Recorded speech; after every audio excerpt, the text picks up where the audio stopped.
I'm trying to do a Windows 7 install of Microsoft Edge, but the irony of this is if I use Internet Explorer,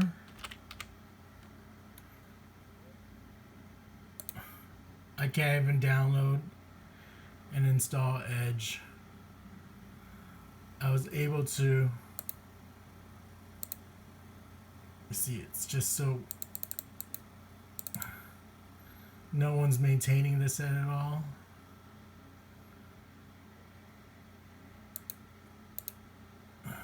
So Edge download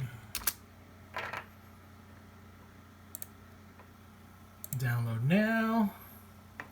You can see Internet Explorer has stopped working and it's recovered the page. I just need to download and install it, buddy.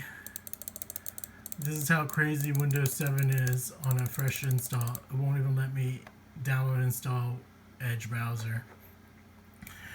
Anyways, you know what the workaround is? I could actually go to Google Chrome download, which I did.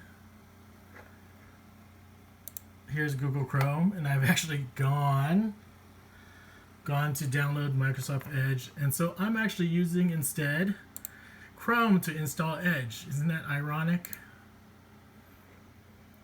And so here's the file downloaded. I guess you could copy it to a flash drive and then install it that way, but I shouldn't have to use a flash drive to install Edge browser.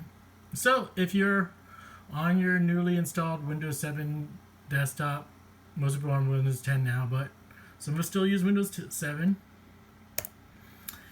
You can either copy the installer onto a USB drive or use Chrome. Use Chrome if you want to use Edge, or use Chrome to install Edge. Use Chrome to download the installer to install Edge. So that's it. That was my workaround for today.